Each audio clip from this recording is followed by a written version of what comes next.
Hi friends, ನಮಸ್ತೆ. ಇಲ್ಲಿ ನೋಡಿ, ಇದು KA ಅವರು ನಡೆಸಿರ್ತಕ್ಕಂಥ ಕಡ್ಡಾಯ ಕನ್ನಡ ಕ್ವಶನ್ ಪೇಪರ್ ಏನಿದೆ ಅದನ್ನು ಈ ವಿಡಿಯೋದಲ್ಲಿ ಎಕ್ಸ್ಪ್ಲೈನ್ ಮಾಡ್ತಾ ಹೋಗ್ತೀವಿ. ಸೊ ನೀವು ನೋಡ್ತಾ ಹೋಗ್ಬೋದು. ಸ್ವಲ್ಪ ಟಫ್ ಇದೆ ಅಂತಲೇ ಹೇಳ್ಬೋದು. KPSC ಅವ್ರಿಗೆ ಕಂಪೇರ್ ಮಾಡಿದರೆ ಈ ಕ್ವಶನ್ ಪೇಪರು ಟಫ್ ಇದೆ. ಇದನ್ನು ನೀವು ಕಡ್ಡಾಯ ಕನ್ನಡ ಪಾಸ್ ಆಗದೇ ಇದ್ದರೆ, ಈಗ ವಿಲೇಜ್ ಅಕೌಂಟೆಂಟ್, ಈಗ ಬೇರೆ ಎಕ್ಸಾಮ್ ಬರೆದ್ರೂ ಕೂಡ PDO ಕಡ್ಡಾಯ ಕನ್ನಡ ಪಾಸ್ ಆಗಿರಲೇಬೇಕು. ಓಕೆ, ನೀವು ಆ ಎಕ್ಸಾಮಲ್ಲಿ ಪಾಸ್ ಆಗಿ ಕಡ್ಡಾಯ ಕನ್ನಡ ಪಾಸ್ ಆಗಲ್ಲ ಅಂದರೆ ನೀವು ವ್ಯಾಲಿಡ್ ಆಗಲ್ಲ. ಹಾಗಾಗಿ ಇದು ಬಹುಮುಖ್ಯ ಪಾತ್ರವನ್ನು ವಹಿಸುತ್ತೆ ಅಂತಲೇ ಹೇಳ್ಬೋದು. ಅದಕ್ಕಿಂತ ಮುಂಚೆ ನಮ್ಮ ಚಾನಲ್ಗೆ ಯಾರೆಲ್ಲ ಸಬ್ಸ್ಕ್ರೈಬ್ ಆಗಿಲ್ಲೋ ಸಬ್ಸ್ಕ್ರೈಬ್ ಆಗೋದ್ರಿಂದ ಒಂದೊಳ್ಳೆ ನೋಟಿಫಿಕೇಷನು ಫಸ್ಟ್ ನಿಮ್ಮನ್ನೇ ಬಂದು ತಲುಪುತ್ತೆ ಅಂತಲೇ ಹೇಳ್ಬೋದು. ಅದೇ ರೀತಿ ಎಲ್ಲ ಕಾಂಪಿಟೇಟಿವ್ ಎಕ್ಸಾಮ್ ಬುಕ್ಸು ಕೂಡ ಅವೈಲೇಬಲ್ ಇರುತ್ತೆ ನಮ್ಮಲ್ಲಿ. ಲೈಕ್ ಡಿಗ್ರಿಯಿಂದ ಹಿಡಿದು up to competitive exams like IAS, KS, okay, PUC books ಕೂಡ ಅವೈಲೇಬಲ್ ಇರುತ್ತೆ. IAS ಇರ್ಬೋದು, KS ಇರ್ಬೋದು, FD, ASD ಪ್ರತಿಯೊಂದು ಬುಕ್ಸು ಕೂಡ, okay, group C, okay, RRB ಪ್ರತಿಯೊಂದು ಕೂಡ ಎಕ್ಸಾಮ್ ಬುಕ್ಸು ಕೂಡ ಎಲ್ಲಿ ಸಿಗಲಿಲ್ಲ ಅಂದರೂ ನಮ್ಮಲ್ಲಿ ಸಿಗುತ್ತೆ. ಓಕೆನಾ? ಸೊ ನಿಮಗೆ ಬುಕ್ಸ್ ಬೇಕು ಅಂದರೆ ಸ್ಕ್ರೀನಲ್ಲಿ ಕಾಣಿಸ್ತಿದೆ 9620723169 ಈ ನಂಬರ್ಗೆ ನೀವು ಕಾಲ್ ಮಾಡ್ಬೋದು. ಓಕೆ, ಫ್ರೀ ಶಿಪ್ಪಿಂಗ್ ಇರುತ್ತೆ. ಎಲ್ಲ ಬುಕ್ಗಳ ಮೇಲೆ ಫ್ರೀ ಶಿಪ್ಪಿಂಗ್ ಇರುತ್ತೆ. ನೀವು ಜಾಸ್ತಿ ಬುಕ್ ತೊಗೊಂಡ್ರೆ ಅದಕ್ಕೂ ಕೂಡ ಸ್ವಲ್ಪ ಡಿಸ್ಕೌಂಟನ್ನು ಹಾಕಿ ಕೊಡ್ತೀವಿ. ಇನ್ನು ಇದು ಪ್ರತಿ ಪ್ರಶ್ನೆಗೆ 1.5 ಅಂಕಗಳಿರುತ್ತೆ. ಒಟ್ಟು ಪ್ರಶ್ನೆಗಳು 100 ಇರುತ್ತೆ. ಗರಿಷ್ಠ ಅಂಕಗಳು 150 ಇರುತ್ತೆ. ಇನ್ನು ನಿಮಗೆ 2 hours ಟೈಮ್ ಇರುತ್ತೆ. ಅಷ್ಟರಲ್ಲಿ ನೀವು ಏನು ಮಾಡಬೇಕಂದ್ರೆ ಎಕ್ಸಾಮ್ನ ಅಟೆಂಡ್ ಮಾಡಬೇಕು. ಓಕೆನಾ? ನೀವು KPSC ಕಂಪೇರ್ ಮಾಡಿ, ಇದನ್ನು ಕ್ವಶನ್ ಕಂಪೇರ್ ಮಾಡಿ, ಕಂಪ್ಯಾರಿಸನ್ ಮಾಡಿದಾಗ ಯಾವುದು ಟಫ್ ಇದೆ ಅಂತ ಹೇಳಿ ಕಮೆಂಟ್ ಮಾಡಿ. ಓಕೆನಾ? ಏನಾದರೂ ಇದ್ದರೆ ಕಮೆಂಟ್ ಮಾಡುವ ಮುಖಾಂತರ ನಿಮ್ಮ ಒಪಿನಿಯನ್ನ ತಿಳಿಸ್ಬೋದು. ಇನ್ನು ಮೊದಲೇ ಕ್ವಶನ್ ಬಂದುಬಿಟ್ಟು ಗುಣಸಂಧಿಗೆ ಇಲ್ಲಿ ಉದಾಹರಣೆಯಾದ ಪದ ಯಾವುದು ಅಂತ ಕೇಳಿದ್ದಾರೆ. ಓಕೆ, ಗುಣಸಂಧಿಗೆ ದೇವೇಂದ್ರ ಎಂಬ ಪದವನ್ನು ಉದಾಹರಣೆ ಆಗುತ್ತೆ. ಓಕೆ, ಗುಣವನ್ನು ಹೇಳ್ತಕ್ಕಂಥದ್ದು. ಓಕೆ, ದೇವೇಂದ್ರ. ಇನ್ನು ರು ಎಂಬ ವರ್ಣವನ್ನು ಹೊರತುಪಡಿಸಿದಾಗ ಕನ್ನಡ ವರ್ಣಮಾಲೆ ಸಂಖ್ಯೆ ಎಷ್ಟು ಅಂತ ಕೇಳಿದ್ದಾರೆ. 49 ಇದಕ್ಕೆ ಆನ್ಸರು. ಇನ್ನು ಉದ್ದೀಪಿತ ಪದದ ಅರ್ಥವನ್ನು ಕೇಳಿದರೆ, ಉದ್ದೀಪಿತ ಅಂದರೆ ಪ್ರಚೋದಿತ. ಓಕೆ, ಉದ್ದೀಪಿತ ಅಂದರೆ ಪ್ರಚೋದಿತ ಅಂತ ಹೇಳಿ ಪದದ ಅರ್ಥ ಆಗುತ್ತೆ. ಇನ್ನು ಸುಸಂಗತ ಪದದ ಅರ್ಥವನ್ನು ಕೇಳಿದರೆ 4ನೇದು. ಸುಸಂಗತ ಪದದ ಅರ್ಥ ಏನಪ್ಪ ಅಂದರೆ ಯೋಗ್ಯವಾದ. ಇಲ್ಲಿ ನೋಡಿ, ಇಲ್ಲಿ ಆಪ್ಷನ್ನು ಕನ್ಫ್ಯೂಷನ್ ಆಗಂಗೆ ಕೊಟ್ಬಿಟ್ಟಾರೆ ನಮಗೆ. ಫಸ್ಟು ಇಂಪಾದ, ಜೊತೆಯಾದ, ಯೋಗ್ಯವಾದ, ವಿಶೇಷವಾದ, ನಮಗೆ ಕನ್ಫ್ಯೂಷನ್ ಆಗುತ್ತೆ. ಹಾಗಾಗಿ ಇದು ಪದದ ಅರ್ಥ ಗೊತ್ತಿದ್ದರೆ ಮಾತ್ರ ನಮಗೆ ಬರೆಯೋಕ್ಕೆ ಸಾಧ್ಯ. ಇಲ್ಲಿ ಯೋಗ್ಯವಾದ ಅನ್ನೋದು ಸರಿಯಾದ ಉತ್ತರ ಆಗುತ್ತೆ. ಇನ್ನು ಹರ್ಯ ಪದದ ವಿರುದ್ಧ ಪದ ಯಾವುದು ಅಂದರೆ, ಇದು ಎಲ್ರಿಗೂ ಗೊತ್ತಿದೆ. ಹರ್ಯ ಪದದ ವಿರುದ್ಧ ಪದ ಯಾವುದಪ್ಪ ಅಂದರೆ ಅನರ್ಯ ಆಗುತ್ತೆ. ಇವಾಗ ನೆಕ್ಸ್ಟು 6ನೇ ಕ್ವಶನ್ ನೋಡ್ತಾ ಹೋಗೋಣ. ನಾಸ್ತಿಕ ಪದದ ಅರ್ಥ ಕೇಳಿದರೆ, ನಾಸ್ತಿಕ ಪದದ ಅರ್ಥ ಅಂದರೆ ಆಪ್ಷನ್ 3, ದೇವರಲ್ಲಿ ನಂಬಿಕೆ ಇಲ್ದಿರ್ತಕ್ಕಂಥವ್ರಿಗೆ ನಾಸ್ತಿಕ ಅಂತ ಹೇಳಿ ಕರೀತಾರೆ. ಇನ್ನು 7ನೇ ಕ್ವಶನ್ ಬಂದುಬಿಟ್ಟು ಚನ್ನಮಲ್ಲಿಕಾರ್ಜುನ, ಇದು ಇವರ ವಚನಗಳ ಅಂಕಿತ ನಾಮ ಅಂತ ಕೇಳಿದರೆ, ಸೊ ಅಕ್ಕ ಮಹಾದೇವಿಯವರ ಇದು ಏನು ಅಂಕಿತ ನಾಮ ಯಾವುದಪ್ಪ ಅಂದರೆ ಚನ್ನಮಲ್ಲಿಕಾರ್ಜುನ ಆಗಿರುತ್ತೆ. ಇನ್ನು ಕನ್ನಡದ ಕಣ್ವ ಎಂದು ಯಾರನ್ನು ಕರೆಯುತ್ತಾರೆ ಅಂತ ಹೇಳಿದರೆ, ಕನ್ನಡದ ಕಣ್ವ ಯಾರಪ್ಪ ಅಂದರೆ BM ಶ್ರೀಕಂಠಯ್ಯ ಆಗಿರ್ತಾರೆ. ಓಕೆನಾ? BM ಶ್ರೀಕಂಠಯ್ಯ ಕನ್ನಡದ ಕಣ್ವ ಆಗಿರ್ತಾರೆ. ಇನ್ನು ಇವರಲ್ಲಿ ಗುಂಪಿಗೆ ಸೇರಿದ ಪದವನ್ನು ಬರೆಯಿರಿ ಅಂದರೆ UR ಅನಂತಮೂರ್ತಿ, ಗಿರೀಶ್ ಕಾರ್ನಾಡ್, ಚಂದ್ರಶೇಖರ್ ಕಂಬಾರ್, ಗೋಪಾಲಕೃಷ್ಣ ಅಡಿಗ. ಇದರಲ್ಲಿ ಗುಂಪಿಗೆ ಸೇರಿದ ಪದ ಯಾವುದಪ್ಪ ಅಂದರೆ ಓಕೆ ಗೋಪಾಲಕೃಷ್ಣ ಅಡಿಗ ಆಗಿರುತ್ತೆ. ಇನ್ನು 10ನೇ ಕ್ವಶನ್ನು ಜಂಬಲ್ ಸೆಂಟೆನ್ಸ್ ಅಂದರೆ ಹಿಂದೆ ಮುಂದೆ ಅಂದರೆ ಕೊಟ್ಟಿದ್ದಾರೆ. ಅರ್ಥಪೂರ್ಣವಾಗಿ ನೀವು ಪರಿವರ್ತಿಸಬೇಕು. ಮಂಜಿನ ಮುಂಜಾನೆಯಲ್ಲಿ ಹನಿ ಮೂಡಿದೆ ಅಂತ ಕೊಟ್ಟಿದ್ದಾರೆ. ಇಲ್ಲಿ ಮುಂಜಾನೆಯಲ್ಲಿ ಮಂಜಿನ ಹನಿ ಮೂಡಿದೆ. ಓಕೆ, ಹಾಗಾದರೆ ಆಪ್ಷನ್ 3 QPRS ಸರಿಯಾದ ಉತ್ತರವಾಗುತ್ತೆ. ಓಕೆನಾ? ಫಸ್ಟು ಇಲ್ಲಿ ಏನು ಬರಬೇಕು? ಸಬ್ಜೆಕ್ಟ್ ಬರಬೇಕು. ಓಕೆ, ಸಬ್ಜೆಕ್ಟ್ ಅಂದರೆ ನಾಮಪದ. Okay, subject, next verb, next object. So ಈ ರೀತಿ PQRS ಟ್ರಿಕ್ಸ್ ಇದು. ಓಕೆನಾ? ಸಬ್ಜೆಕ್ಟ್, ಓಕೆ, ಕರ್ತೃಪದ, ಕ್ರಿಯಾಪದ, ಕರ್ಮಪದ. ಓಕೆ, ಇದನ್ನು ನೆನಪಿಟ್ಕೊಂಡ್ರೆ ನಾವು PQRSನ ಆರಾಮಾಗಿ ಮಾಡ್ಬೋದು. ಇನ್ನು ಅಕರ್ಮಕ ಧಾತುವಿಗೆ ಉದಾಹರಣೆ ಕೇಳಿದರೆ, ಓಕೆ, ಇಲ್ಲಿ ಅಕರ್ಮಕ ಧಾತುವಿಗೆ ಉದಾಹರಣೆ ಯಾವುದಪ್ಪ ಅಂದರೆ ಮಲಗು, ನೆಡು, ತಿನ್ನು, ತೋಡು ಅಂತ ಇದೆ. ಇದಕ್ಕೆ ಮಲಗು ಅನ್ನೋದು ಸೊ ಸರಿಯಾದ ಉತ್ತರವಾಗಿರುತ್ತೆ. ಇನ್ನು ನೆಕ್ಸ್ಟ್ನೇದು ಹೂ ಎಂಬ ಶಬ್ದಕ್ಕೆ ಚತುರ್ಥಿ ವಿಭಕ್ತಿಯಲ್ಲಿ ಸೇರುವ ಪ್ರತ್ಯಯ ಯಾವುದು ಅಂತ ಕೇಳಿದ್ದಾರೆ. ಓಕೆನಾ, ಅದು ಇಲ್ಲಿ 12ನೇ ಕ್ವಶನ್ಗೆ ಆನ್ಸರ್ ಏನಾಗಿರುತ್ತೆ ಅಂದರೆ ಕೆ. ಓಕೆನಾ, ಪ್ರಥಮ ಹೂ, ದ್ವಿತೀಯ ಅನ್ನು, ತೃತೀಯ ಇಂದ, ಚತುರ್ಥಿ ಕೆ. ಚತುರ್ಥಿ ವಿಭಕ್ತಿ ಪ್ರತ್ಯಯ ಸೇರುವ ಪ್ರತ್ಯಯ ಕೆ. ಓಕೆನಾ, ಪಂಚಮಿ ದೆಸೆಯಿಂದ, ಸಪ್ತಮಿ ಅಲ್ಲಿ, ಸಂಬೋಧನ ಆಯೇರ. ಸೊ ಇದನ್ನು ನೋಡ್ಕೋಬೇಕು ನೀವು. ಬರೆಯುತ್ತಾನೆ ಈ ಪದದಲ್ಲಿರುವ ಧಾತು ಯಾವುದು ಅಂತ ಕೇಳಿದ್ದಾರೆ. 13ನೇ ಕ್ವಶನ್ ಬಂದುಬಿಟ್ಟು ಬರೆಯುತ್ತಾನೆ ಈ ಪದದಲ್ಲಿರುವ ಧಾತು ಯಾವುದಪ್ಪ ಅಂದರೆ ಬರೆಯು ಆಗಿರುತ್ತೆ. ಇನ್ನು 14ನೇ ಕ್ವಶನ್ ಪಟ್ಟಿ 1 ಮತ್ತು ಪಟ್ಟಿ ಆ ಪಟ್ಟಿಯಲ್ಲಿನ ವಿಭಕ್ತಿಯೊಂದಿಗೆ ಬಾ ಪಟ್ಟಿಯಲ್ಲಿನ ಕಾರಕಾರ್ಥಗಳನ್ನು ಹೊಂದಿಸಿ ನೀವು ಬರಿಬೇಕು. ಇನ್ನು ಪ್ರಥಮ ಯಾವುದಪ್ಪ ಅಂದರೆ ಕರ್ತಾರ್ಥ, ತೃತೀಯ ಯಾವುದು ಅಂದರೆ ತೃತೀಯ ಕರ್ಣಾರ್ಥ, ಇನ್ನು ಚತುರ್ಥಿ ಸಂಪ್ರದಾಯನ, ಇನ್ನು ಪಂಚಮಿ ಅಪದಾನ. ಓಕೆನಾ, ಸೊ ಇದಿಷ್ಟು ಆಗಿರುತ್ತೆ. ಇದಕ್ಕೆ ಆಪ್ಷನ್ 4 ಏನಿದೆನಾ ಅದು ಸರಿಯಾದ ಉತ್ತರ ಆಗಿರುತ್ತೆ. ಓಕೆನಾ, ಆಪ್ಷನ್ 4 ಪ್ರಥಮ ಕರ್ತಾರ್ಥ. ಒಂದು ಸ್ವಲ್ಪ ಓದೋದು ಏನಾದರೂ ಮಿಸ್ಟೇಕ್ ಆದರೆ ಸ್ವಲ್ಪ ಅಡ್ಜಸ್ಟ್ ಮಾಡ್ಕೊಳ್ಳಿ. ತೃತೀಯ ಬಂದುಬಿಟ್ಟು ಕರ್ಣಾರ್ಥ, ಇನ್ನು ಚತುರ್ಥಿ ಬಂದುಬಿಟ್ಟು ಸಂಪ್ರದಾನ, ಇನ್ನು ಪಂಚಮಿ ಬಂದುಬಿಟ್ಟು ಅಪದಾನ. ಇನ್ನು 15ನೇದು ಅವನು ಚೆನ್ನಾಗಿ ಬರೆದನು. ಇಲ್ಲಿರುವ ಕಾಲಸೂಚಕ ಪ್ರತ್ಯಯ ಯಾವುದು ಅಂತ ಕೇಳಿದರೆ ಇಲ್ಲಿರುವ ಬರೆದನು, ಇಲ್ಲಿರುವ ಕಾಲಸೂಚಕ ಪ್ರತ್ಯಯ ದ ಆಗಿರುತ್ತೆ.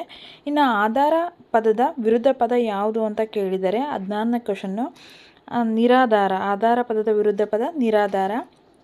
ಅದೇ ರೀತಿ ವಿಲೇಜ್ ಅಕೌಂಟೆಂಟ್ಗೆ ಸಂಬಂಧಪಟ್ಟಿರೋ ಹಾಗೆ ನಿಮಗೆ ಟೆಸ್ಟ್ ಸೀರೀಸ್ ಕೂಡ ಅವೈಲೇಬಲ್ ಇರುತ್ತೆ. ಅದರಲ್ಲಿ ಇಂಗ್ಲೀಷ್ ಮತ್ತು ಕಂಪ್ಯೂಟರ್ ಮಾತ್ರ ಅವೈಲೇಬಲ್ ಇರುತ್ತೆ.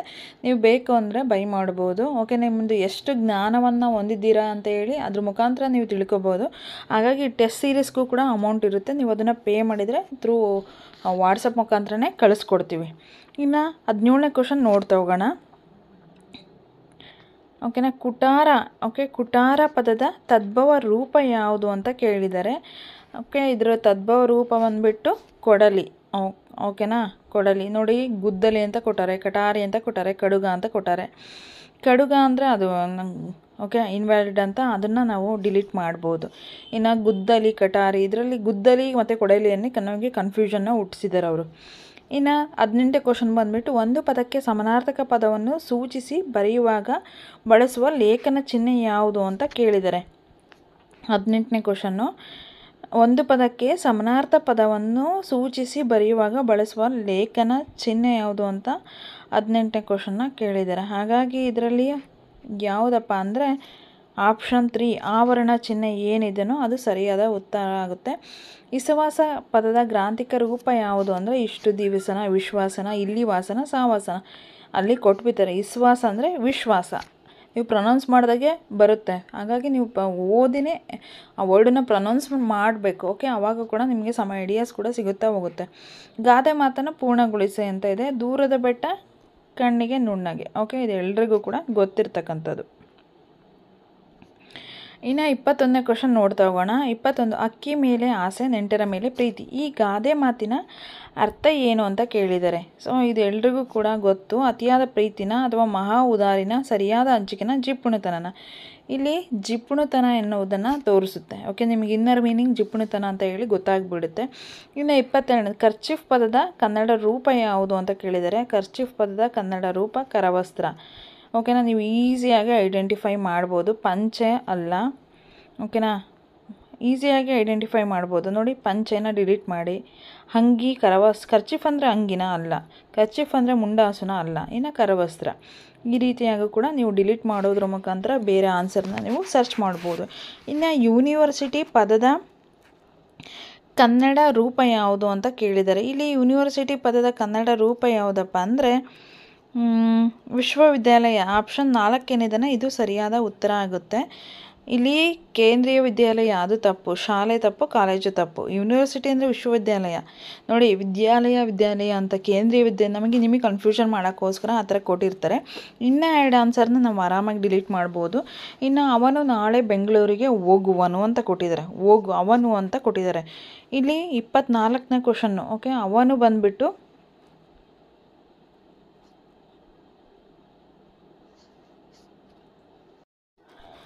ಸೊ ಇಲ್ಲಿ ಅವನು ಬಂದುಬಿಟ್ಟು ಪ್ರಥಮ ಪುರುಷ ಆಗಿರುತ್ತೆ. ಓಕೆ, ಅವನು ಪ್ರಥಮ ಪುರುಷಕ್ಕೆ ಎಕ್ಸಾಂಪಲ್ ಆಗಿರುತ್ತೆ. ನಾವು ಇಂಗ್ಲೀಷಲ್ಲಾದರೆ ಥರ್ಡ್ ಪರ್ಸನ್ ಅಂತ ಹೇಳ್ತೀವಿ. ಓಕೆನಾ, ಈ ಶೀಟ್ ಬಂದರೆ ಥರ್ಡ್ ಪರ್ಸನ್ ಆಗಿರುತ್ತೆ. ಪ್ರಥಮ, ಐ ಅಂದರೆ ನಾನು, ಪ್ರಥಮ ಅಂದರೆ first person, second person you. Okay, you ಅನ್ನೋದು ಸೆಕೆಂಡ್ ಪರ್ಸನ್ ಆಗಿರುತ್ತೆ. ಈ ಶೀಟ್ ಥರ್ಡ್ ಪರ್ಸನ್ ಆಗಿರುತ್ತೆ. ಇಲ್ಲಿ ಕನ್ನಡದಲ್ಲಿ ಅವನು ಅನ್ನೋದು ಪ್ರಥಮ ಪುರುಷ ಆಗಿರುತ್ತೆ. ಇನ್ನು ಆತ್ಮಾರ್ಥಕ ಸರ್ವನಾಮ ಅಂದರೆ ತಾನು, ಆ ಥರ ಬರುತ್ತೆ. ಓಕೆನಾ, ಇನ್ನು ಅಂಗಳ ಪದದ ತತ್ಸಮ ರೂಪ ಯಾವುದು ಅಂತ ಕೊಟ್ಟಿದ್ದಾರೆ. 25ನೇ ಕ್ವಶನ್ ಬಂದುಬಿಟ್ಟು. ಸೊ ಇದಕ್ಕೆ ಅಂಕಣ ಅನ್ನೋದು ಸರಿಯಾದ ಉತ್ತರ ಆಗಿರುತ್ತೆ. ಓಕೆನಾ, ಇದಕ್ಕೆ ಸರಿಯಾದ ಉತ್ತರ ಅಂಕಣ. ಇನ್ನು 26ನೇ ಕ್ವಶನ್ ಬಂದುಬಿಟ್ಟು ಒಳೆಯಲ್ಲಿ ಹುಣಸೆಹಣ್ಣು ತೊಳೆ, ಇದಕ್ಕೆ ಸಮಾನಾರ್ಥಕ ಪದ ಯಾವುದು ಅಂತ ಕೊಟ್ಟಿದ್ದಾರೆ. ಒಳೆಯಲ್ಲಿ ಹುಣಸೆಹಣ್ಣು ತೊಳೆ 26ನೇದು. ಇದಕ್ಕೆ ವ್ಯರ್ಥ ಅಂತ, ಇದು ಎಲ್ರಿಗೂ ಕೂಡ ಗೊತ್ತಿದೆ. ವ್ಯರ್ಥ ಅನ್ನೋದು ಸರಿಯಾದ ಉತ್ತರ ಆಗಿರುತ್ತೆ.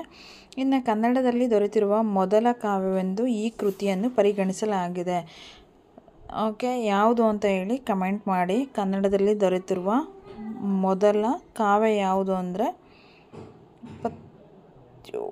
ಆದಿಪುರಾಣ. ಓಕೆನಾ, ಯಾವುದು? ಆದಿಪುರಾಣ ಆಗಿರುತ್ತೆ. ಇಲ್ಲಿ ಕೃತಿ ಕೇಳಿದ್ದಾರೆ. ಓಕೆ, ಇನ್ನು ಅಕರ್ಮಕ ಧಾತುವಿಗೆ ಉದಾಹರಣೆಯಾದ ಪದ ಯಾವುದು ಅಂತ ಕೇಳಿದ್ದಾರೆ. ಓಕೆ, ಅಕರ್ಮಕ ಧಾತುವಿಗೆ ಉದಾಹರಣೆಯಾದ ಪದ ಬಂದುಬಿಟ್ಟು ಓಡು. ಓಕೆನಾ, ಓಡು ಎಂಬುದು ಅಕರ್ಮಕ ಧಾತುವಿಗೆ ಉದಾಹರಣೆ ಆಗಿರುತ್ತೆ. ಯಾವುದು? ಓಡು. ಇನ್ನು 29 ಸೊಗಸಾಗಿ ಎನ್ನುವುದು ಡ್ಯಾಶ್ ಅವ್ಯಯ ಅಂತ ಕೇಳಿದ್ದಾರೆ. 29ನೇ ಕ್ವಶನ್ ಬಂದುಬಿಟ್ಟು ಇದಕ್ಕೆ ಸಾಮಾನ್ಯ ಅವ್ಯಯ. ಓಕೆ, ಸೊಗಸಾಗಿ ಎನ್ನುವುದು ಸಾಮಾನ್ಯ ಅವ್ಯಯ ಆಗಿರುತ್ತೆ. ಇನ್ನು 30ನೇ ಕ್ವಶನ್ ಬಂದುಬಿಟ್ಟು ಇಲ್ಲಿರುವ ಅನ್ವರ್ತಕ ಪದ ಯಾವುದು ಅಂತ ಕೇಳಿದರೆ ವಿಜ್ಞಾನಿ ಎಂಬುದು ಅನ್ವರ್ತಕ ಪದ ಆಗಿರುತ್ತೆ. ಆತ್ಮಾರ್ಥಕ ಸರ್ವನಾಮಕ್ಕೆ ಉದಾಹರಣೆ ಅಂದರೆ ಸೊ ತಾನು ಎಂಬುದು.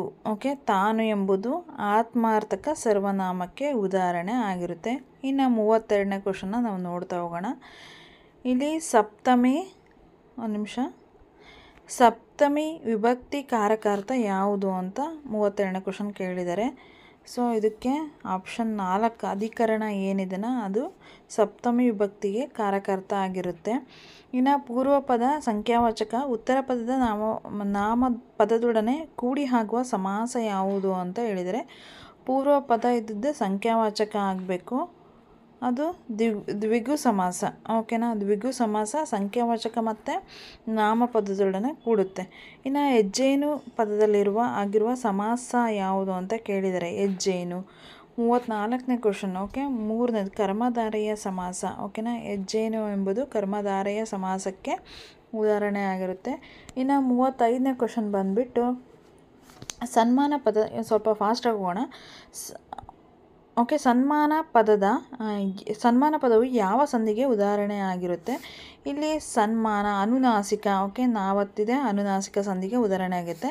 ಇನ್ನು 36 ಬಂದುಬಿಟ್ಟು 36ನೇ ಕ್ವಶನ್ನಿಗೆ ತತ್ಸಮ ತದ್ಭವ ಕರೆಕ್ಟಾಗಿರೋದು ಯಾವುದು ಅಂತ ಕೇಳಿದ್ದಾರೆ. ಶರ್ಕರ, ಸಕ್ಕರೆ ಅನ್ನೋದು ಕರೆಕ್ಟಾಗಿರ್ತಕ್ಕಂಥ ತತ್ಸಮ ತದ್ಭವ. ಇನ್ನು ರಿಮೈನಿಂಗ್ 3 ಏನಿದಾವೆ ದೋಸ್ ಆರ್ ರಾಂಗ್ ಇರುತ್ತೆ. ಇನ್ನು 37ನೇ ಕ್ವಶನ್ ಬಂದುಬಿಟ್ಟು ಇವುಗಳಲ್ಲಿ ಯಾವುದು ಕನ್ನಡ ಪದವಲ್ಲ ಅಂತ ಕೇಳಿದರೆ 37ನೇದಕ್ಕೆ ಕುಮಾರ ಎನ್ನುವುದು ಕನ್ನಡ ಪದವಲ್ಲ. ಮನೆ, ನೇಸರ, ನೀರು ಎನ್ನುವುದು ಕನ್ನಡ ಪದವಾಗಿರುತ್ತೆ. ಕುಮಾರ ಎನ್ನುವುದು ಕನ್ನಡ ಪದವಾಗಿರಲ್ಲ. ಇನ್ನು 38ನೇ ಕ್ವಶನ್ ಬಂದುಬಿಟ್ಟು ಅತ್ಯಾಧಾರ ಎನ್ನುವ ಪದದಲ್ಲಿ ಆಗಿರುವ ಸಂಧಿ ಯಾವುದು ಅಂತ ಕೇಳಿದರೆ 38ನೇದಕ್ಕೆ ಸರಿಯಾದ ಉತ್ತರ ಬಂದುಬಿಟ್ಟು 2ನೇದಾಗಿರುತ್ತೆ. ಓಕೆನಾ, ಎಣ್ ಸಂಧಿ. ಅಲ್ಲಿ ಯಾವತ್ತಿದೆ ಅದನ್ನು ಯಾವತ್ತಿದ್ರೆ ಎಣ್ ಸಂಧಿ ಅಂತ ಹೇಳಿ ಆ ಥರ ಕೂಡ ನೀವು ಅರ್ಥ ಮಾಡ್ಕೋಬೋದು. ಇನ್ನು 39ನೇ ಕ್ವಶನ್ ಗುರು ಕೊನೆಯಲ್ಲಿ ಬರಲು ಕಾರಣವಾಗುತ್ತದೆ. ಇದಕ್ಕೆ ಮಗಣ ಮತ್ತು ಸಗಣ ಎರಡೂ ಕೂಡ ಸರಿಯಾದ ಉತ್ತರ ಆಗಿರುತ್ತೆ. ಇನ್ನು ಭ್ರಾತೃ ಪದದ ಸಮಾನಾರ್ಥಕ ಪದ ಅಂತ ಕೇಳಿದರೆ ಭ್ರಾತೃ ಅಂದರೆ ಸಹೋದರ ಆಗಿರುತ್ತೆ. ಓಕೆನಾ, ಸಹೋದರ. ಇನ್ನು ನೆನಪಿನ ದೋಣಿಯಲ್ಲಿ ಇದು ಕುವೆಂಪು ಅವರ ಡ್ಯಾಶ್ ಅಂತ ಕೇಳಿದರೆ 41ನೇ ಕ್ವಶನ್ನು. ನೆನಪಿನ ದೋಣಿಯಲ್ಲಿ 41ನೇ ಕ್ವಶನ್ನು ಆತ್ಮ ಕಥೆಯಾಗಿರುತ್ತೆ. ಆಪ್ಷನ್ 4 ಏನಿದೆಯೋ ಅದು ಸರಿಯಾಗಿರುತ್ತೆ. ಓಕೆನಾ, ಆತ್ಮ ಕಥೆಯಾಗಿರುತ್ತೆ. ಇನ್ನು ಒಗ್ಗಟ್ಟು ಎನ್ನುವ ಪದದಲ್ಲಿ ಆಗಿರುವ ಸಮಾಸ ಇದಾಗಿದೆ ಅಂತ ಕೇಳಿದರೆ ಒಗ್ಗಟ್ಟು ಎಂಬುದು ದ್ವಿಗು ದ್ವಿಗು ಸಮಾಸ ಆಗಿರುತ್ತೆ. ಹಳೆಗನ್ನಡ ಸಪ್ತಮಿ ವಿಭಕ್ತಿ ಪ್ರತ್ಯಯ ಯಾವುದು ಅಂತ ಕೇಳಿದರೆ 43ನೇದಕ್ಕೆ ಹೋಳೆಂಬುದು ಸಪ್ತಮ ವಿಭಕ್ತಿ ಪ್ರತ್ಯಯ ಆಗಿರುತ್ತೆ. ಓಬಿರಾಯನ ಕಾಲ ಈ ನುಡಿಗಟ್ಟಿನ ಅರ್ಥ ಯಾವುದು ಅಂತ ಕೇಳಿದರೆ 44ನೇ ಕ್ವೆಶನ್ನು. ಇದಕ್ಕೆ ಆಪ್ಷನ್ ಏನು 44ನೇದಕ್ಕೆ ಆಪ್ಷನ್ 3 ಏನಿದೆಯಲ್ಲ ಸರಿಯಾದ ಉತ್ತರ ಆಗಿರುತ್ತೆ. ಪ್ರಾಚೀನ ಕಾಲ. ಓಬಿರಾಯನ ಕಾಲ ಅಂದರೆ ಪ್ರಾಚೀನ ಕಾಲ. 45 ಕಟ್ಟಳೆ ಪದದ ಅರ್ಥ ಏನು ಅಂತ ಕೇಳಿದರೆ ನಿಯಮ. ನಿಯಮ ಅನ್ನೋದು ಕಟ್ಟಳೆ ಪದದ ಅರ್ಥ ಆಗಿರುತ್ತೆ. ಫಸ್ಟು ಕ್ವಶನ್ ಪೇಪರ್ನ ನೀವು ಸಾಲ್ವ್ ಮಾಡ್ಕೋಬೇಕು, ಇಲ್ಲಾಂದರೆ ನಿಮಗೆ ಕಡ್ಡಾಯ ಕನ್ನಡ ಯಾವ ರೀತಿ ಕ್ವಶನ್ ಬರ್ತದೆ ಅಂತ ಹೇಳಿ ಗೊತ್ತಾಗಲ್ಲ. ಹಾಗಾಗಿ ಫಸ್ಟು ಕ್ವಶನ್ ಪೇಪರ್ನ ಸಾಲ್ವ್ ಮಾಡ್ಕೊಂಡೆ ನೀವು ಆನ್ಸರ್ನ ಬೇರೆನ ಓದ್ತಾ ಹೋಗಬೇಕು. ಇನ್ನು 45 ಆಯಿತು. ಇನ್ನು 46ನೇದಕ್ಕೆ ಇನ್ನೊಬ್ಬರ ಹೇಳಿಕೆಯನ್ನು ಯಥಾವತ್ತಾಗಿ ಬರೆಯುವಾಗ ಬಳಸುವ ಲೇಖನ ಚಿಹ್ನೆ ಯಾವುದು ಅಂತ ಕೇಳಿದರೆ ಅದಕ್ಕೆ ಉದ್ಧರಣ ಚಿಹ್ನೆ ಆಗಿರುತ್ತೆ. ಬ್ಯಾನಿ ಪದದ ಗ್ರಾಂಥಿಕ ರೂಪ ಯಾವುದು ಅಂತ ಕೇಳಿದರೆ ಇದಕ್ಕೆ ಬೇನೆ. ಇದಕ್ಕಿದ್ರೆ ಗ್ರಾಂಥಿಕ ರೂಪ. ಕಾಮನಬಿಲ್ಲು ಎಷ್ಟು ಸುಂದರವಾಗಿದೆ ಎನ್ನುವುದು ಅಂತ ಕೇಳಿದರೆ 48ನೇ ಕ್ವಶನ್ ಬಂದುಬಿಟ್ಟು ಭಾವಸೂಚಕ ವಾಕ್ಯ, ಎಕ್ಸ್ಕ್ಲಮೇಟರಿ ಸೆಂಟೆನ್ಸ್ ಅಂತ ಏನು ಹೇಳ್ತೀವೋ ಇಂಗ್ಲೀಷಲ್ಲಿ ಅದಾಗಿರುತ್ತೆ. ಇನ್ನು ದೇಶ ಶಬ್ದಗಳು ಎಂದರೆ ಅಂತ ಇದೆ. ಇದಕ್ಕೆ ಅಚ್ಚಗನ್ನಡ. ದೇಶ ಶಬ್ದಗಳು ಎಂದರೆ ಅಚ್ಚಗನ್ನಡ ಶಬ್ದಗಳನ್ನ ನಾವು ದೇಶ ಶಬ್ದಗಳು ಅಂತ ಹೇಳಿ ಕರಿತೀವಿ. 50ನೇ ಕ್ವಶನ್ ಬಂದುಬಿಟ್ಟು ಕರ್ಮಧಾರೆಯ ಸಮಾಸಕ್ಕೆ ಉದಾಹರಣೆ ಯಾವುದು ಅಂತ ಕೇಳಿದರೆ ಇಲ್ಲಿ ಕೆಂದಾವರೆ ಕರ್ಮಧಾರೆಯ ಸಮಾಸಕ್ಕೆ ಉದಾಹರಣೆಯ ಪದವಾಗಿದೆ. ಇದು ಸಾಮಾನ್ಯ ಅವ್ಯಯಕ್ಕೆ ಉದಾಹರಣೆ. 51ನೇ ಕ್ವಶನ್ ಬಂದುಬಿಟ್ಟು 1ನೇದು ಚೆನ್ನಾಗಿ ಎನ್ನುವುದು ಸಾಮಾನ್ಯ ಅವ್ಯಯಕ್ಕೆ ಉದಾಹರಣೆ ಆಗುತ್ತೆ. ಮರಳಿ ಮಣ್ಣಿಗೆ ಇವರ ಕೃತಿಯಾಗಿದೆ ಅಂತ ಹೇಳಿದರೆ ಮರಳಿ ಮಣ್ಣಿಗೆ ಶಿವರಾಮ್ ಕಾರಂತ್ರವರ ಕೃತಿಯಾಗಿದೆ. ಇನ್ನು ಸುರ್ಪರ್ದಿ ಪದದ ಅರ್ಥ ಏನು ಅಂತ ಕೇಳಿದರೆ ಇದಕ್ಕೆ ವಶ ಎಂಬುದು 53ನೇದಕ್ಕೆ ವಶ ಎಂಬುದು ಕರೆಕ್ಟ್ ಆಗುತ್ತೆ. ಇನ್ನು ಕೆಳಗಿನ ಅನ್ಯದೇಶ ಪದಗಳನ್ನು ಗುಂಪಿಗೆ ಸೇರಿದ ಪದವನ್ನು ಗುರುತಿಸಿ ಅಂತ ಕೇಳಿದ್ದಾರೆ. ಅನ್ಯದೇಶ ಪದಗಳಲ್ಲಿ ಗುಂಪಿಗೆ ಸೇರಿದ ಪದವನ್ನು ಗುರುತಿಸಿ ಅಂತ ಕೇಳಿದ್ದಾರೆ. ಎಲ್ಲವೂ ಅನ್ಯದೇಶ ಪದಗಳಿದ್ದಾವೆ, ಒಂದು ಮಾತ್ರ ಇಲ್ಲ ಅಂತ. ಸೊ ಇದು ಮೇಜು ಅನ್ಯದೇಶ ಪದ, ಸಾಬೂನು ಅನ್ಯದೇಶ ಪದ. ಪಾದ್ರಿ ಅನ್ಯದೇಶ, ಆದರೆ ಅರ್ಜಿ ಅನ್ನೋದು ಪದವಲ್ಲ. ಇನ್ನು 55ನೇದು ದೇವರಿಂದ ಪದವನ್ನು ಬಿಡಿಸಿ ಬರೆಯುವ ಸರಿಯಾದ ರೂಪ ಅಂತ ಕೇಳಿದರೆ 55ನೇದಕ್ಕೆ ದೇವರು ಪ್ಲಸ್ಸಿಂದ ದೇವರಿಂದ.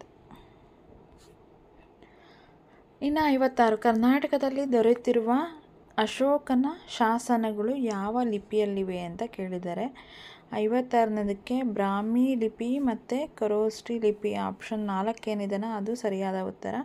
ಇನ್ನು 57 ಸಂಧಿ ಎಂದರೆ 2 ಅಕ್ಷರಗಳು ಪರಸ್ಪರ ಕಾಲ ವಿಳಂಬವಿಲ್ಲದೆ ಸೇರುವುದು. ಇನ್ನು 58ನೇದಕ್ಕೆ ಕುಂಬಳ ಪದವು ಯಾವುದು ಅಂದರೆ ತದ್ಭವ ಆಗಿರುತ್ತೆ. ಇನ್ನು 59 ವಿಜಾತಿಯ ಸಂಯುಕ್ತ ಅಕ್ಷರಗಳನ್ನು ಗುರುತಿಸಿ. 59 ವಸ್ತ್ರ ಇದು ವಿಜಾತಿಯ ಸಂಯುಕ್ತ ಅಕ್ಷರ ಆಗಿರುತ್ತೆ. ಸಜಾತಿಯ ಅಂದರೆ ಅದ್ರ ಹೊತ್ತು ಈಗ ನಾವತ್ತು ನಾಕ್ಕೆ ಬಂದಿದೆ, ಕಾವತ್ತು ಕಾಕ್ಕೆ ಬಂದಿದೆ, ತಾವತ್ತು ತಾಕ್ಕೆ ಬಂದಿದೆ, ಅದರದ್ದು ಒತ್ತಕ್ಷರ ಅದಕ್ಕೆ ಬಂದರೆ ಸಜಾತಿ ಆಗುತ್ತೆ. ವಿಜಾತಿ ಅಂದರೆ ಬೇರೆ ಒತ್ತಕ್ಷರಗಳು ಬೇರೆ ಅಕ್ಷರಗಳಿಗೆ ಬಂದರೆ ಅದು ವಿಜಾತಿ ಆಗುತ್ತೆ. ಇನ್ನು ಕಂಠ ಮತ್ತು ತುಟಿಗಳ ಸಹಾಯದಿಂದ ಉಚ್ಚರಿಸಲ್ಪಡುವ ಅಕ್ಷರಗಳು ಯಾವುವು ಅಂತ ಕೇಳಿದರೆ ಇದು 60ನೇ ಕ್ವಶನ್ ಆಗಿರುತ್ತೆ. 60ಕ್ಕೆ ಕಂಠೋಷ್ಠ. ಕಂಠೋಷ್ಠ ಅನ್ನೋದು ಇದಕ್ಕೆ ಉದಾಹರಣೆ ಆಗಿರುತ್ತೆ. ಮತ್ತೆ ಓದೋದನ್ನ ಕಮೆಂಟ್ ಮಾಡಿಬಿಡಿ, ಹಂಗೆ ಗೊತ್ತಿರ ಹಿಂಗೆ ಗೊತ್ತಿರ ಅಂತ. ಬಿಕಾಸ್ ನನ್ನ ಸಬ್ಜೆಕ್ಟ್ ಏನು ಕನ್ನಡ ಅಲ್ಲ, ಹಂಗಂತ ಹೇಳಿ ಕನ್ನಡ ಬರಲ್ಲ ಅಂತ ಅಲ್ಲ. ಕೆಲವೊಂದು ವರ್ಡ್ಗಳು ಮಿಸ್ ಆಗುತ್ತಷ್ಟೆ. ಇನ್ನು 3 ಮಾತ್ರೆಗಳ ಕಾಲದಲ್ಲಿ ಉಚ್ಚರಿಸುವ ಅಕ್ಷರಗಳು ಅಂತ ಕೇಳಿದ್ದಾರೆ. ಇನ್ನು 61ಕ್ಕೆ 3 ಮಾತ್ರೆಗಳ ಕಾಲದಲ್ಲಿ ಉಚ್ಚರಿಸುವ ಅಕ್ಷರಗಳು ಯಾವುದಪ್ಪ ಅಂದರೆ 3ನೇದು ಪ್ಲುತ ಅಕ್ಷರಗಳು. ಪ್ಲುತ ಅಕ್ಷರಗಳು 3 ಮಾತ್ರ ಕಾಲದಲ್ಲಿ ಉಚ್ಚರಿಸುವ ಅಕ್ಷರಗಳಾಗಿರ್ತವೆ. ಯಾವ ಸಾಹಿತ್ಯ ಪ್ರಕಾರವನ್ನು ಪ್ರಥಮ ಸಾಹಿತ್ಯ ಎಂದು ಪರಿಗಣಿಸಲಾಗಿದೆ? 62 ಜಾನಪದ ಸಾಹಿತ್ಯ. ಮೈಸೂರಿನಲ್ಲಿ ಓರಿಯೆಂಟ್ ಲೈಬ್ರರಿ ಸ್ಥಾಪನೆಯಾದ ವರ್ಷ ಯಾವುದು ಅಂತ ಕೇಳಿದರೆ 1887 ಆಗಿರುತ್ತೆ. ನಾಮ ಪ್ರಕೃತಿ ಮತ್ತು ಅನುಕರಣ ಶಬ್ದಗಳ ಮೇಲೆ ಇಸು ಪ್ರತ್ಯಯ ಸೇರಿದಾಗ ಯಾವ ಧಾತು ಉಂಟಾಗುತ್ತದೆ ಅಂತ ಕೇಳಿದರೆ ಅಲ್ಲಿ 64ನೇದಕ್ಕೆ ಪ್ರತ್ಯಯ ಅಂತ ಧಾತು. ಇನ್ನು 65 ಕರ್ಮಪದವನ್ನು ಅಪೇಕ್ಷಿಸುವ ಧಾತುವನ್ನು ಡ್ಯಾಶ್ ಅಂದರೆ ಏನಂತ ಕರೆಯಲಾಗುತ್ತದೆ? ಕರ್ಮಪದ ಬೇಕು. ಓಕೆ, ಇದಕ್ಕೆ ಕರ್ಮಪದ ಬೇಕು ಅಂತ ಇದನ್ನು ಏನಂತ ಕರೀತಾರೆ ಅಂದರೆ ಸಕರ್ಮಕ ಧಾತು. ಸಕರ್ಮಕ ಧಾತುವಿನಲ್ಲಿ ನಿಮಗೆ ಕರ್ತೃ ಪ್ಲಸ್ ಕರ್ಮ ಪ್ಲಸ್ ಕರ್ತೃ ಕ್ರಿಯೆ ಕರ್ಮಪದ ಈ ಮೂರು ಇರ್ತವೆ ಎಲ್ಲಿ? ಸಕರ್ಮಕ ಧಾತುವಿನಲ್ಲಿ. ಇನ್ನು ಅಕರ್ಮಕ ಧಾತುವಿನಲ್ಲಿ ಕರ್ತೃಪದ ಇರುತ್ತೆ, ಕ್ರಿಯಾಪದ ಇರುತ್ತೆ. ಓಕೆನಾ? ಕರ್ಮಪದ ಇರೋದಿಲ್ಲ. ಇನ್ನು 66ನೇ ಕ್ವಶನ್ ನೋಡ್ತಾ ಹೋಗೋಣ. 66ನೇದು ಏನಪ್ಪ ಅಂದರೆ, ನಾನು ಪ್ರತಿಜ್ಞೆಗೆ ತಪ್ಪದೆ ನಡೆಯುವೆವು ಈ ವಾಕ್ಯದಲ್ಲಿರುವ ಧಾತುವನ್ನು ಗುರುತಿಸಿ ಅಂತ ಹೇಳಿದ್ದಾರೆ. ಇನ್ನು 66ನೇದಕ್ಕೆ ಧಾತು ಕರೆಕ್ಟ್ ಅಂದರೆ ಸರಿಯಾದ ಧಾತುವ ಒಂದು ನಡೆ. ಪ್ರಕೃತಿಗಳಿಗೆ ಪ್ರತ್ಯಯಗಳು ಸೇರಿದಾಗ ಆಗುವ ರೂಪ ಯಾವುದು ಅಂತ ಕೇಳಿದರೆ ಇದಕ್ಕೆ ಪದ ಆಗಿರುತ್ತೆ. ಇನ್ನು 68ನೇದು ಬಂದುಬಿಟ್ಟು, ಈ ತರಗತಿಯಲ್ಲಿ 20 ಮಂದಿ ಹುಡುಗರಿದ್ದಾರೆ. ಇವರಲ್ಲಿ ಶಾಮಣ್ಣನು ಒಂದನೆಯವನು ಗೆರೆ ಎಳೆದಿರುವ ಪದದ ವ್ಯಾಕರಣ ವಿಶೇಷತೆಯನ್ನು ಗುರುತಿಸಿ ಅಂತ ಹೇಳಿದೆ. ಇಲ್ಲಿ 20 ಎನ್ನುವುದು ಸಂಖ್ಯಾವಾಚಕ ಆಗಿರುತ್ತೆ. ಹಳ್ಳದಲ್ಲಿ ಬಿದ್ದನು, ಹಳ್ಳಕ್ಕೆ ಬಿದ್ದನು ಈ ವಾಕ್ಯದಲ್ಲಿರುವ ವಿಭಕ್ತಿ ಪಲ್ಲಟವನ್ನು ಗುರುತಿಸಿ. ಇನ್ನು 69ನೇದಕ್ಕೆ ಹಳ್ಳದಲ್ಲಿ ಬಿದ್ದನು, ಹಳ್ಳಕ್ಕೆ ಬಿದ್ದನು ಈ ವಾಕ್ಯದಲ್ಲಿರುವ ವಿಭಕ್ತಿ ಪಲ್ಲಟ ಯಾವುದು ಅಂದರೆ ಸಪ್ತಮಿಯಿಂದ ಚತುರ್ಥಿ. ಓಕೆನಾ? ಸಪ್ತಮಿಯಿಂದ ಚತುರ್ಥಿ. ನೋಡಿ, ಸಪ್ತಮಿ ಅಂದರೆ ಯಾವುದು? ಪಂಚಮಿ ದೆಸೆಯಿಂದ. ಓಕೆ, ಸೊ ಸಪ್ತಮಿಯಿಂದ ಚತುರ್ಥಿ. ಅಲ್ಲಿ ಮತ್ತು ಹಳ್ಳಕ್ಕೆ ನೋಡಿ, ಹಳ್ಳದಲ್ಲಿ ಅಂತ ಇದೆ, ಅಲ್ಲಿ ಅಂತ ಇದೆ. ಸೊ ಹಳ್ಳಕ್ಕೆ ಅಂತ ಇದೆ. ಓಕೆ, ಚತುರ್ಥಿ.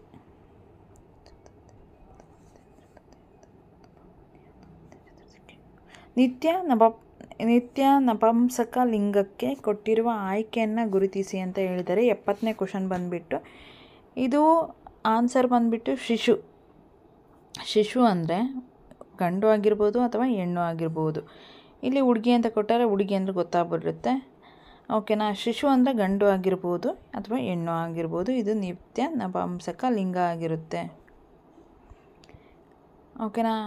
ಇನ್ನು 71ನೇ ಕ್ವಶನ್ ಬಂದುಬಿಟ್ಟು, ಅಚ್ಚೋಣ ಅಣತಿಯ ಕವಿಯುವ ಸುತ್ತಲೂ ಕತ್ತಲೆಯೊಳಗೆ ಪ್ರೀತಿಯು. ಇದನ್ನು ಸರಿಯಾಗಿ ನೀವು ಬರಿಬೇಕು. ಇದಕ್ಕೆ ಆನ್ಸರ್ ಬಂದುಬಿಟ್ಟು, ಓಕೆನಾ, 71ಕ್ಕೆ ಆನ್ಸರ್ ಬಂದುಬಿಟ್ಟು 2ನೇದಾಗಿರುತ್ತೆ.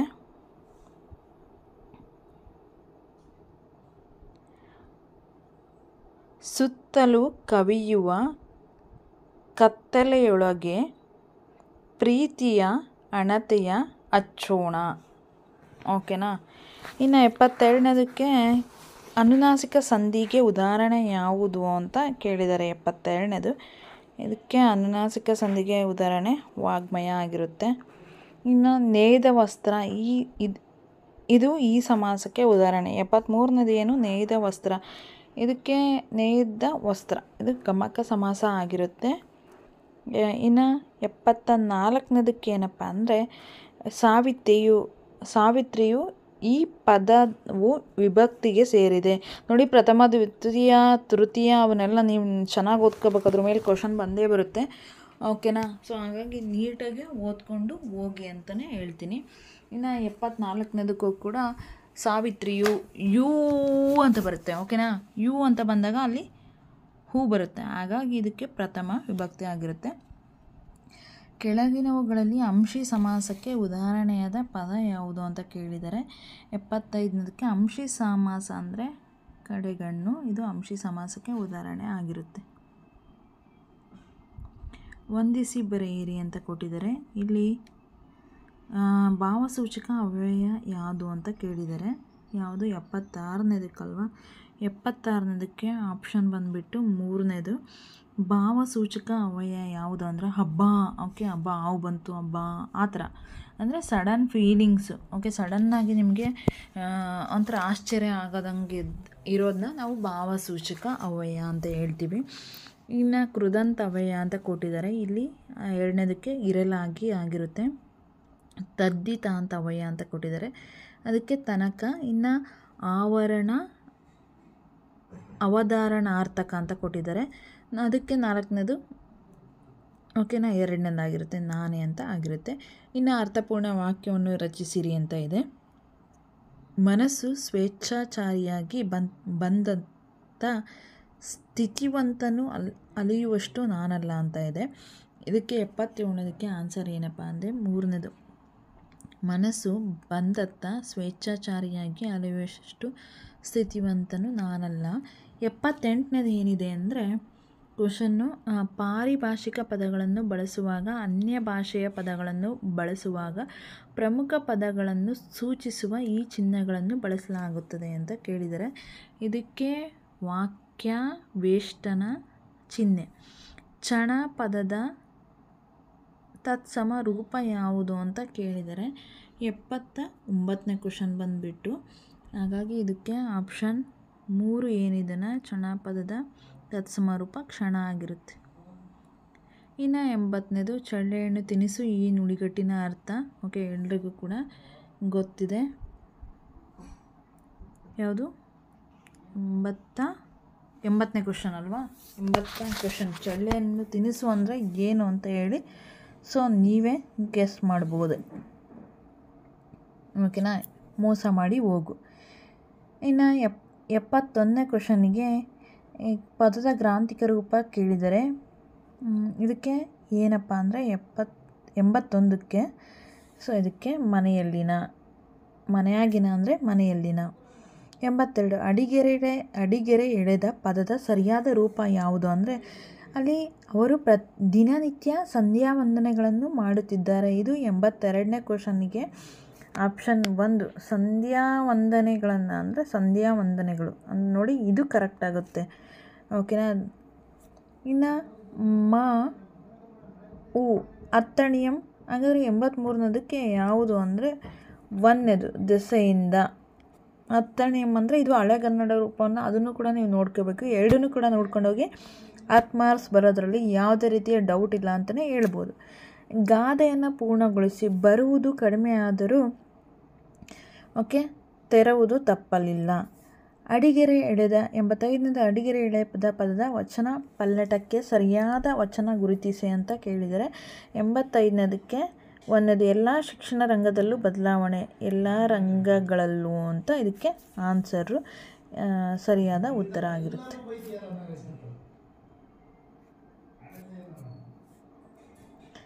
ಕೊಟ್ಟಿರುವ ಆಯ್ಕೆಯಲ್ಲಿ ವಿಶೇಷ ದೀನಲಿಂಗ ಅಥವಾ ವ್ಯಾಚ್ಯಲಿಂಗಕ್ಕೆ ಉದಾಹರಣೆ ನೀಡಬಹುದಾದ ಪದವನ್ನು ಗುರುತಿಸಿ ಅಂತ ಇದೆ.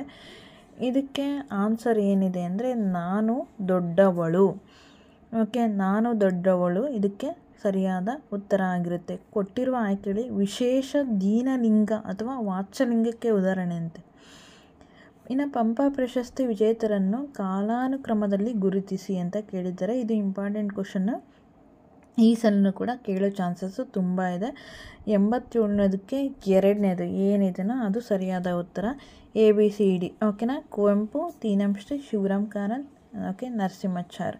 ಇನ್ನು ಕ್ರಿಯಾಪದವೆನಿಸಿಕೊಳ್ಳಲು ಧಾತುವಿಗೆ ಯಾವ ಪ್ರತ್ಯಯ ಇರಬೇಕು ಅಂತ ಕೇಳಿದರೆ 88ನೇ ಕ್ವಶನ್ನು, ಇದಕ್ಕೆ ಅಖ್ಯಾತ ಪ್ರತ್ಯಯ. ಇನ್ನು 89 ರವಿ ಕಾಣದನ್ನು ಕವಿ ಕಂಡ, ಈ ವಾಕ್ಯದಲ್ಲಿರುವ ಕೃದಂತ ನಾಮ ಯಾವುದು ಅಂತ ಕೇಳಿದರೆ 89ನೇ ಕ್ವಶನ್ನು. 89ನೇ ಕ್ವಶನ್ನಿಗೆ ಓಕೆ ನಿಷೇಧಾರ್ಥ ಕೃದಂತ ನಾಮ ಆಗಿರುತ್ತೆ. 90ನೇದು ತಾನು ಕೊಡಗ ಪರರನ್ನು ಅಣಕಿಸಿತು, ಈ ವಾಕ್ಯದಲ್ಲಿರುವ ಸರ್ವನಾಮ ಯಾವುದು ಅಂತ ಕೇಳಿದರೆ ತಾನು ಎನ್ನುವುದು ಯಾವ ಸರ್ವನಾಮ ಅಂದರೆ ಆತ್ಮಾರ್ಥಕ ಸರ್ವನಾಮ ಆಗಿರುತ್ತೆ. ಇನ್ನು 91ನೇ ಕ್ವಶನ್ನು, ಗ್ರೀಕ್ ಪ್ರಹಸನ ಕೃತಿಯು ಯಾವ ದೇಶದಲ್ಲಿ ಲಭ್ಯವಾಗಿದೆ ಅಂತ ಕೇಳಿದರೆ 91ನೇದಕ್ಕೆ ಸೊ 2ನೇದು ಈಜಿಪ್ಟ್ ದೇಶ. ಯಾವುದು ಈಜಿಪ್ಟ್ ದೇಶವಾಗಿರುತ್ತೆ. ಇನ್ನು ತೊಗಲುಗೊಂಬೆ ಆಟವನ್ನು ಆಡಿಸುವ ಜನಾಂಗದವರ ಹೆಸರೇನು ಅಂತ ಇದೆ 92ನೇದು. ಓಕೆನಾ. 92ನೇದಕ್ಕೆ 2ನೇದು ಓಕೆ ಕಿಳ್ಳೆ ಕ್ಯಾತರು. ಓಕೆ, ಇದು ಸರಿಯಾದ ಉತ್ತರ ಆಗಿರುತ್ತೆ. ಇನ್ನು 93ನೇ ಕೆಳಗಿನವುಗಳಲ್ಲಿ ಗುಂಪಿಗೆ ಸೇರಿದ ಪದ ಯಾವುದು ಅಂತ ಕೇಳಿದರೆ 93ನೇದಕ್ಕೆ ಇದಕ್ಕೆ ಪೋವಿಂದ ಗುಂಪಿಗೆ ಸೇರಿದ ಪದ ಆಗಿರುತ್ತೆ. ಓಕೆ. ಇನ್ನು ಬೆಟ್ಟದವರೆಗೆ ಮಳೆಗಾಲ, ಕಂಬನಿ ಇವು 3 ಒಂದೇ ಪದ ಆಗಿರೋ ಅಂದರೆ ಪೋವಿಂದ ಅನ್ನೋದು ಗುಂಪಿಗೆ ಸೇರಿದ ಪದ ಆಗಿರುತ್ತೆ. ಇನ್ನು 94ನೇದು ಕಪಿಮುಷ್ಟಿ ಸೊ ಇದಕ್ಕೆ ನುಡಿಗಟ್ಟಿನ ಅರ್ಥ ಅಂದರೆ ಬಿಗಿಯಾದ ಹಿಡಿತ. ಇನ್ನು ಅಡಿಗೆರೆ ಎಳೆದ ಪದದ ಸರಿಯಾದ ರೂಪ ಕೇಳಿದರೆ ಕರ್ತೃತ್ವ ಉಳ್ಳ ಅಂತ ಕೇಳಿದ್ದಾರೆ. 95ನೇದಕ್ಕೆ 4ನೇದು.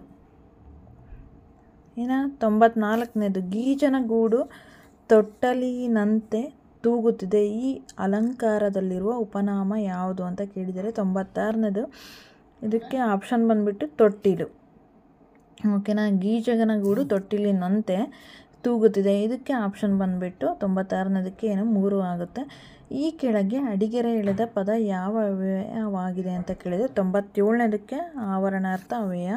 ಇನ್ನು 98 ಮಾಸ್ ಮೀಡಿಯಾ ಪದದ ಕನ್ನಡ ರೂಪ ಯಾವುದು ಅಂತ ಕೇಳಿದರೆ 98ನೇದಕ್ಕೆ ಸಮೂಹ ಮಾಧ್ಯಮ.